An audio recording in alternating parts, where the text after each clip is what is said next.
buenas amigos y amigas, una nueva cita con la diversidad en Diversos Plus. Y tengo un amigo. Yo sé que a veces invito a algunos amigos y amigas a mis programas, pero en este caso es un amigo al que me une mucha admiración y mucho respeto por lo que representa y por lo que hace y por las responsabilidades que tiene. Bienvenido, Carlos Peralta. Muchas gracias por invitarme. Es un honor y un placer que estés aquí en esta casa, hablando de diversidad.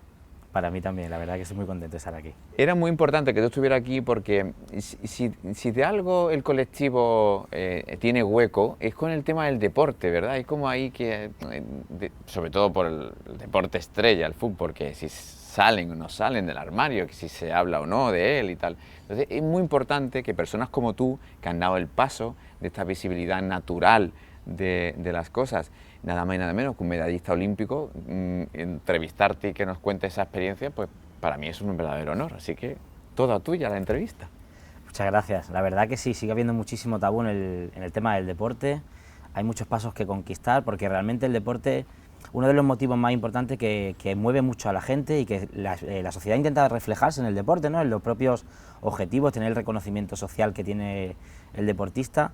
Y muchísimos de los deportistas yo creo que durante toda la historia han tenido mucho miedo de poder expresar con naturalidad tanto su orientación como su identidad sexual. La mayoría de los deportistas, como yo en mi caso, lo hemos hecho mucho más adelante de nuestra trayectoria deportiva, incluso en los últimos momentos, por la sensación de que al haber conseguido ya los diferentes éxitos, ya es más complicado que te vayan a arrebatar lo que ya has conseguido, ¿no? Y el miedo en el que la competición pueden entrar todas las posibilidades, tanto que la propia afición, tu propio club, tu propio entorno, tu propia familia pueda renegar de lo que tú eres, porque al final las personas del colectivo LGTBI somos, no solamente amamos, ¿no? Y bueno, la verdad que creo que ha sido muy difícil que hayamos aparecido poco a poco personajes, digamos, con un reconocido prestigio en el deporte, y todavía nos queda mucho por hacer. Como bien has dicho, en el fútbol no tenemos grandes referentes, no tenemos un referente, digamos, mediático, y sobre todo tenemos tanto el miedo a las personas del colectivo como a las personas, o sea, digamos desde fuera, como a las personas desde dentro, de cuáles podrían ser las consecuencias que podrían tener esas personas que están dentro del fútbol, normalmente hombres. Claro, dando visibilidad, sí, bueno, porque además en esto también, hasta en eso somos machistas, es decir, hasta en el famoso heteropatriarcado, no en nuestro caso homopatriarcado, pues pudiera parecer que somos referentes a la hora de que se nos vea o se nos vislumbre. Has dicho una frase maravillosa, y es que no solamente amamos, sino que somos.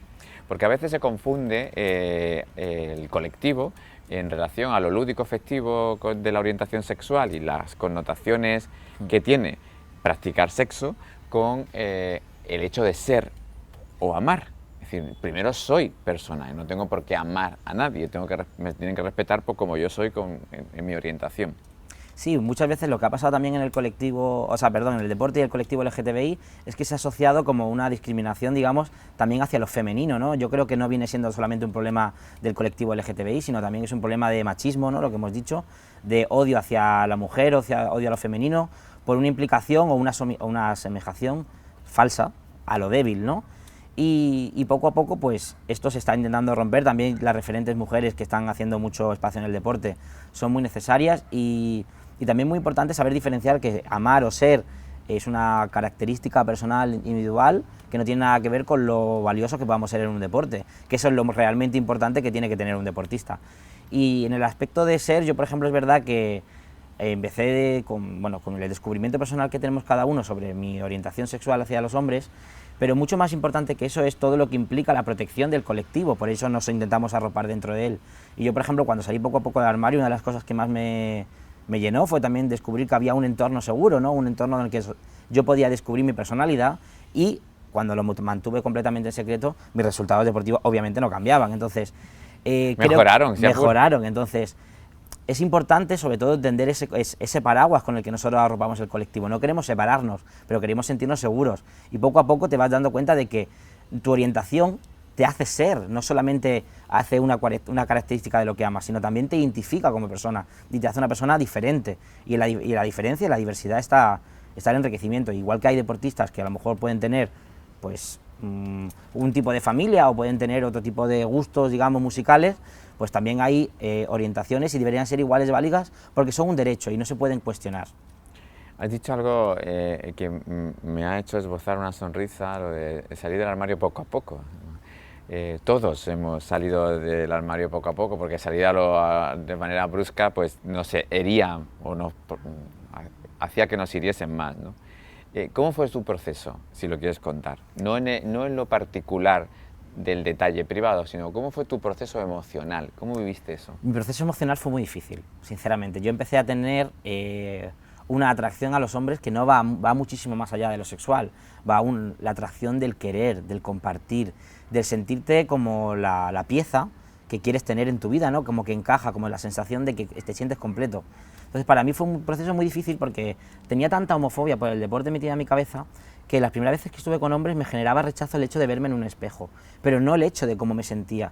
Yo me sentía por primera vez completo, digamos, completo, me sentía correspondido, me sentía tranquilo, lleno, la definición de lo que es el amar, ¿no? Pero personalmente me sentía muy mal, porque yo no podía aceptar esa visión de mí, o sea, esa visión de mí era como la peor versión de mí mismo. Había una contradicción completa entre lo que yo sentía y entre lo que yo veía de mí.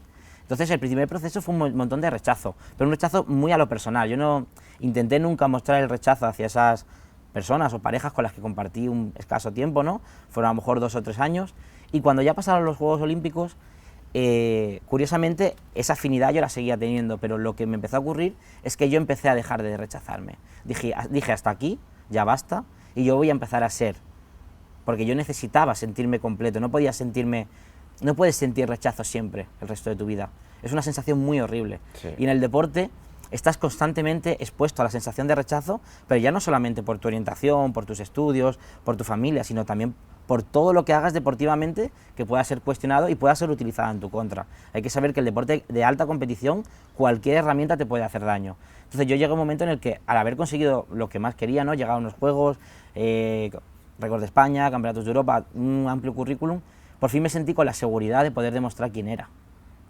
Esa seguridad, hablas de seguridad en ti mismo y luego las herramientas que los demás utilizan para hacernos daño, generan un universo, un escenario, o si me apuras, un escaparate bastante complejo de manejar. Es decir, hay que tener una habilidad intelectual que a veces no nos nace sola. Y entonces, contar todo esto es importante porque muchas personas que nos ven reflejados de cómo ha sido nuestro proceso para que ellos puedan vivir el suyo. ¿Fuiste capaz de hacerlo solo o necesitaste ayuda de otras personas, la familia, amigos? Bueno, tuve mucho apoyo de todo mi entorno, pero creo que estas cosas al final nacen, a lo mejor tienes algún empujoncillo o alguna oportunidad en la que dices, bueno, pues me voy a subir a este barco. Pero bueno, al final fue poco a poco. Yo es verdad que cuando acabé los juegos empecé a hacerlo real, ¿no? Empecé a contarlo, como quien dice, en mi entorno más cercano. Al principio lo tuve que tener callado durante varios años, en un nivel de estrés como la alta competición, lo cual recuerdo con un recuerdo bastante agridulce, ¿no? Claro. Dulce por los éxitos y agridulce por lo estar mintiéndome a mí dentro, mismo, ¿no? Claro.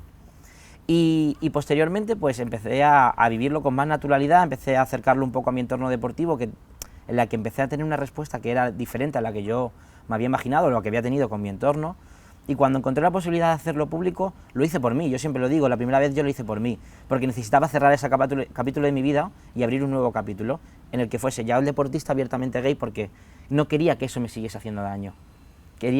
Tengo la sensación de que cuando tú lo manifiestas, lo haces físico, o sea, lo haces real, tangible, llega un momento en el que existe, ya está ahí, o sea, es como el elefante en la habitación, no podemos ignorarlo. Yeah. Entonces ya no pueden utilizar ese elefante, porque ese elefante está ahí. Y yo tenía la sensación de que lo hacía por mí. Entonces, posteriormente me he dado cuenta de que cuanto más lo dije, más me empoderé. Y más seguro me sentía de la situación. Y en los últimos talleres que estamos haciendo, el 17 de mayo, con el Día Internacional contra la LGTBI-fobia, experimentamos también la posibilidad de que personas LGTBI contaran por primera vez públicamente su experiencia, y el feedback que he recibido además es el mismo, es muy positivo, porque hacerlo visible, hacerlo público, lo único que te puede generar es que esto ya está aquí, y que hasta aquí de esto no voy a ceder, porque ya lo sabe todo el mundo y yo esto es lo que soy. Qué importante lo de la formación, lo hemos hablado en alguna otra ocasión fuera de entrevista, lo importante que es formar y contar lo que sucede o cómo hay que contar lo que no sucede para ayudar al colectivo en general y a todas las personas que lo conformamos. ¿Cómo ves tú el colectivo en general? Es decir, la situación es no tensa en lo asociativo, sino tensa por lo que está ocurriendo en la sociedad, ¿no? Esta polarización y esta agresión permanente que estamos recibiendo últimamente por esos portavoces del odio. ¿Cómo crees que tenemos que desarrollar, encauzar esto para protegernos? Pues a mí me sorprende porque yo pensaba que llevamos una evolución muy buena, ¿no? Y yo pongo de culmen a lo mejor el 2017, que además fue un poco mi propio culmen, digamos, personal, ¿no? Y yo vi una ciudad, bueno, una España en general muy diversa, muy diversa, muy aceptado. Y creo que esos pequeños comentarios siempre han estado, ¿no? Los pequeños, la discriminación indirecta, la que va a lo mejor al plano laboral o personal, pero sin hacerlo público, la que intenta hacer daño, ¿no? Esa siempre yo creo que ha estado, pero es verdad que a mí me duele, sinceramente me duele ver en los medios de comunicación dar altavoz a personas que hacen ahora discriminaciones directas, como por ejemplo intentar decir que la familia homoparental no es igual que la familia clásica, digamos. A mí me duele porque yo en mi cabeza pensaba que no iba a volver a ver, que alguien iba a tener ese altavoz para decir mensajes discriminatorios de nuevo. La discriminación indirecta, la discriminación por detrás, ¿no? La que decimos a espaldas nuestras, eso es muy difícil de erradicar, pero yo creo que estábamos consiguiéndolos, porque incluso esa pequeña discriminación que ocurría en un bar entre amigos, ya la gente no se callaba, igual que ocurría como con el machismo, ¿no? Y dar altavoz, al final lo que está haciendo es que normalicemos, o que no normalicemos, sino permitamos que se escuchen ciertos delitos y discursos de odio que no deberían estar normalizados. Sin ninguna duda. Yo tengo mi propia opinión, creo que la compartimos, pero quiero oírtela. ¿Tú crees en la necesidad del orgullo, de los orgullos? Sí. Creo que además ahora mismo como colectivo LGTBI creo que tendríamos que también remarcar mucho la importancia de la parte de la manifestación. Hay que volver a entender que es un evento reivindicativo y luego festivo. Exacto. ¿Por qué se hace así? Porque primero nosotros tenemos que volver a entender que esos derechos lo hemos conseguido, pero que son derechos relativamente recientes, relativamente frágiles y que hay que volver a estar ahí. Creo que mucha parte del colectivo se ha acomodado y cree que los derechos no se van a perder ya nunca, cuando estamos, lo que estamos diciendo, escuchando ciertos discursos de odio, propuestas concretas para quitarnos derechos que afectan a nuestro propio colectivo con todas las letras, y creo que tenemos que volver a reconectar con el mensaje. Yo entiendo que, por ejemplo, esto para los jóvenes, aunque yo sí que soy joven, pero sí hay que volver a entender la causa, el motivo de ser una persona LGTBI. No solamente quiero vivir mi vida llamándolo como quiera, no. Tengo que intentar hacer mi vida y la de la mayoría de las personas mejor, porque somos una sociedad y solamente avanzamos cuando trabajamos de una manera conjunta. Entonces, creo que está genial que haya todas las reivindicaciones, digamos, festivas, pero hay que hacer reivindicaciones políticas y sociales, que esa es la parte que creo que estamos fallando. Totalmente de acuerdo contigo, compro 100% cada uno de los fonemas que has dicho. Cuando pensé en ti, en que vinieras aquí, pensé por muchos factores, pero sobre todo, te lo dije por teléfono, me interesaba mucho el tema del deporte, porque eres un exponente sin duda clarísimo. Y quiero volver a ese tema. ¿Cómo crees tú que se desarrollará en el futuro, un futuro inmediato, el colectivo dentro del deporte? Es decir, todas estas voces del odio que yo he dicho antes, algunas radican en algunos grupúsculos radicales que vemos en algunos lugares de masas del deporte. ¿Tú crees que eso seguirá frenando o que llegará un momento que esa botella de champán va a romper el corcho? Yo sinceramente creo que el momento más clave que puede pasar en el deporte es cuando una persona reconocida, muy pública, haga públicamente abierta su orientación o identidad sexual, y yo creo que ahí valoraremos realmente lo que está pasando. Yo realmente sí que creo que la sociedad es un reflejo de lo que ocurre, o sea, el deporte es un reflejo de lo que ocurre en la sociedad, y creo que sí que vamos a ver un episodio triste, en mi opinión sí. Y creo que vamos a ver cómo realmente no estamos tan avanzados como creemos, que a lo mejor las personas del colectivo LGTBI lo sabemos por detrás, con nuestras vidas, con nuestras familias, con nuestros entornos laborales, pero creo que vamos a ver una visión de la sociedad que no sea tan buena. Y si me permites, yo por ejemplo, una de las cosas que me ocurrió es que yo no tenía ningún referente dentro del ámbito de la natación. Ocurrió de que justamente 2 años antes Víctor Gutiérrez salió públicamente del armario, pero había sido el primer deportista español que lo había hecho en un medio de comunicación. A lo mejor lo vivían algunas personas en su entorno cercano, en su entorno laboral, y deportivo, ¿no? Porque el laboral nosotros lo consideramos el deportivo, obviamente. Y, por ejemplo, a mí una de las cosas que me ha pasado es que desde que yo salí del armario en el mundo de la natación, hay muchísimos referentes. No voy a decir nombres, pero referentes que por lo menos lo hacen completamente natural, que lo sabe casi todo el entorno de la piscina, y no son ni uno, ni dos, ni tres, ni cuatro. Y yo esas personas las veo vivir completamente en libertad, vivir que en campeonatos de España, ganar campeonatos de España, ser representantes de España, y que nadie se atreva a cuestionar su orientación sexual. Y estas personas, revisando los mensajes, llegaron a escribirme el día que yo salí del armario, que a lo mejor ahora serían, o sea, en ese momento serían muy jóvenes, dándome las gracias. Y todo lo que hacemos tiene el reflejo en el resto de las personas. Todo lo que hacemos, nuestra educación, nuestra forma de hablar, nuestra forma de tratar a las personas, nuestra forma de devolver un mensaje, hasta un WhatsApp. Entonces, esto en el deporte es fundamental. Cuando tienes enfocado todas las cámaras, toda la atención y todas las personas quieren ser como tú, porque te lo dicen, quiero ser como tú. Pues a mí me lo dijeron esas personas que ahora mismo son abiertamente LGTBI y consiguiendo sus éxitos. Y para mí eso es el mayor de mis orgullos. Es una maravilla lo que cuentas y ojalá sigamos ese camino para que haya más referentes y los demás puedan verse en esos espejos para crecer como personas, ¿no? Otro tema fundamental que acucia al colectivo en esta época es todo el debate nocivo sobre la transexualidad. Obviamente quiero conocer tu opinión porque es una opinión que es ducha, es capaz y está bien formada, y me gustaría saber cómo crees que se ha llevado de mal. Yo ya te doy la pista de lo que la orientación de mi pregunta, pero ¿hacia dónde puede ir de bien? Pues me lo voy a llevar a lo personal porque creo que así va a ser un buen ejemplo. Muy bien. Yo vendería todas mis medallas, vendería todos mis éxitos, vendería todo el dinero que he ganado nadando por ser quien soy. Pero no dudaría ni un segundo, no cambiaría absolutamente nada. Lo vendería todo.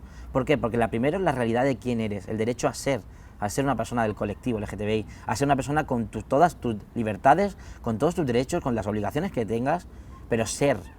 No quiero vivir una mentira, me da igual el éxito deportivo. Y cuando ya empiezas a entender que el éxito deportivo es una segunda parte, nunca cuestionaría el derecho a ser de nadie.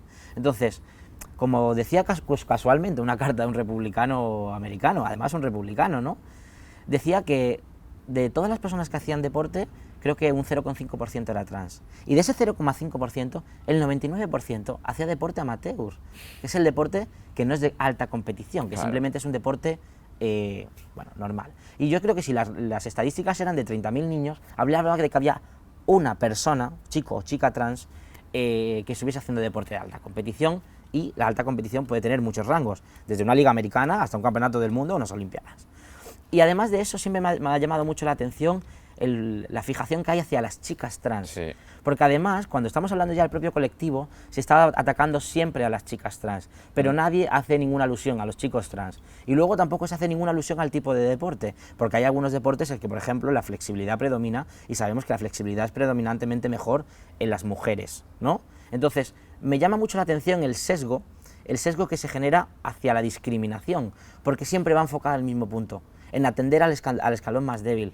No atender a la posibilidad de entender que son personas que quieren tener todos los derechos y libertades, y que las competencias para tomar este tipo de decisiones al final son las federaciones internacionales. No somos nosotros como ciudadanos de la calle en los que podemos tomar las decisiones. Igual que como ciudadano de calle no cambio la ley, lo cambian los expertos o los designados, por ejemplo, en este caso en el Parlamento. Pero, por ejemplo, cuando valoramos los rangos que puede haber para las sustancias antidoping, también hay unos expertos que están nombrados en las federaciones internacionales. Entonces, simplemente me asombra y me abruma el ir al detalle en vez de ir a lo positivo, que es incluir a todas las personas del colectivo, en este caso las personas trans, en todos los ámbitos, incluido el deporte.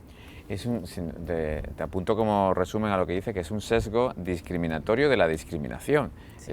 Es un círculo, me parece kafkiano y absolutamente fuera de lugar. Otro tema que me interesa muchísimo oírte es la igualdad de trato. ¿Tú crees que es necesario una ley taxativa en la que no se permita la desigualdad en el trato en cualquiera de las manifestaciones públicas? Realmente la igualdad de trato, nosotros entendemos que sí que está muy asentada, pero realmente también falta muchísimo por hacer. No existe. La igualdad de trato, por ejemplo, a mí me llama la atención en la que se intenta dentro a veces de la igualdad de trato también generar alguna discriminación. Sí estoy a favor completamente de la discriminación positiva, de ayudar a los colectivos más vulnerables, pero me sorprende cuando muchas veces no se consigue empatizar realmente con los colectivos vulnerables. Por ejemplo, yo, y ahora creo que todas las personas, digamos, del colectivo, estamos involucrados con las personas trans para que puedan recibir la igualdad de trato que cualquier mujer o hombre, que puedan tener una definición correcta, que se le puedan tener las mismas libertades y derechos, que no haya ningún tipo ni ningún punto que diferencie ni apellide realmente la igualdad de trato a quién se le debe y a quién no se le debe. Muy bien, me encanta lo que te oigo y lo que dices. Qué maravilla de forma de cerrar esta entrevista porque tenemos que ir acabando. Ha sido un verdadero placer que estés aquí conmigo en Diverso Plus, un placer que estés en Canal Málaga, que nos estés contando Para mí también lo es, en primera persona lo que ha sido tu recorrido, el referente que eres, porque eres un deportista de élite y te tenemos aquí cerca, y es muy importante tu mensaje y tu discurso porque de él se van a nutrir muchas personas y van a sufrir menos, muchas personas. Esto es muy importante, por eso hacemos todo esto, porque sé que muchas personas van a sufrir menos por lo que estamos exponiendo, por un camino que ya hemos recorrido otros, ¿no? Así que, lo dicho, ha sido un verdadero placer y nos vemos muy pronto en alguna otra cita. Un abrazo, amigo.